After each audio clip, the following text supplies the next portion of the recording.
Changing banks is one of those things people put off because it feels like a hassle, but your account may be costing you more than you think. Financial planner Lawrence Sprung, founder of Mitlin Financial and the author of Financial Planning Made Personal, joins us to break it all down. Good to see you again, Lawrence. Where should people start to quickly decide if they should even start shopping around at all?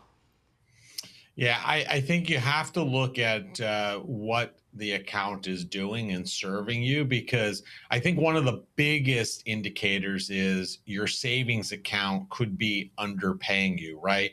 You keep money in checking so you can pay your bills and do your daily savings, but savings really should earn a competitive rate while staying available and accessible.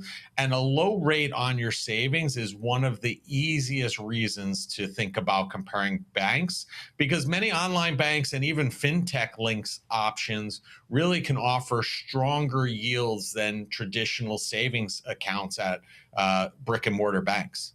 And how do you suggest people go about looking for a better deal once they decide they want to do that? Yeah, so I mean, I think you have to look at, is it just 100% rate driven for you, or is it fees as well? Because you have to compare the online banks to the traditional banks, because you don't have to settle anymore for accounts that for an account that charges more and pays you less because there's a branch nearby, because these online banks are really offering higher savings rates and fewer fees. But really, the smart comparison is still in the full package. You want to look at how much access do I have to my cash, the customer support, can I transfer money back and forth between institutions? And of course, very important is FDIC coverage. Are they just giving me the federal mandated minimum, or is there additional FDIC coverage up and beyond that? And there's all kinds of deals on the types of accounts. For example, free checking accounts you mentioned may not really be free. How can people know what's a good deal there? Yeah, I mean, free may not really be free, like you said, because if you look at the average monthly fee on an interest checking account is a little over $15 a month.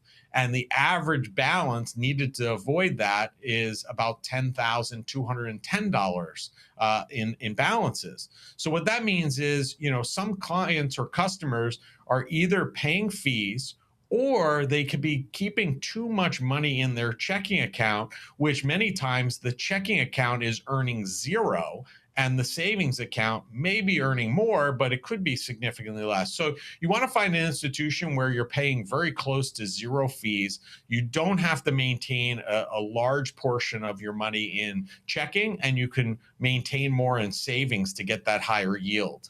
And how often do you suggest that people do a really deep look into whether they need to shift banks?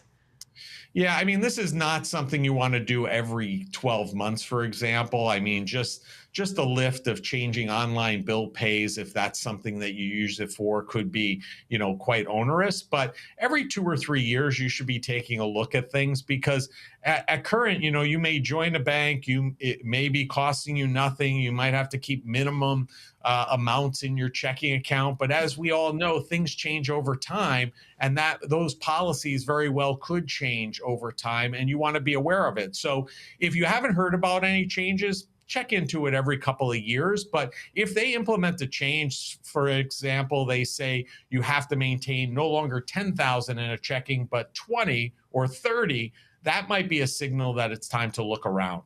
And not only banks and policies change, but we ourselves change. What kind of factors, like lifestyle or other needs, should people consider when trying things on for size?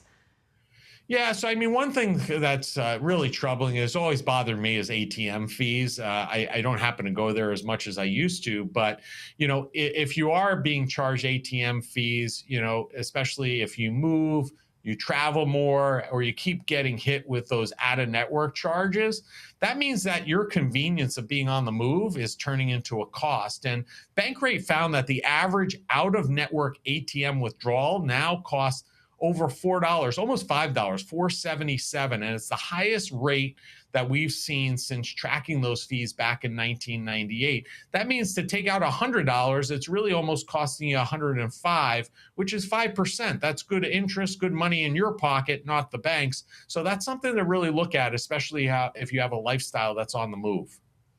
And for whatever reason, some people may want or need to keep large amounts of cash in the bank. What's your advice for managing that in a simple way? Yes. So in terms of the, keeping large amounts of money in cash, you definitely want to be aware of FDIC limits, right? We have the ability to insure up to $250,000 per person. And there are institutions that will allow you to spread larger deposits greater than $250,000 and still have them insured. So there are two ways to go about it. Find an institution that you can do that with in one single institution, or you may have to shop around and put deposits in many different banks in your local community, which that's a pain. So find that one local bank or that one online bank where you can put larger deposits and have them fully insured. And for whatever reason, some folks just may not want to shift banks. What do you suggest to them in terms of maybe negotiating with the bank they've already got, or how to communicate with the bank to ensure that are still getting a good deal?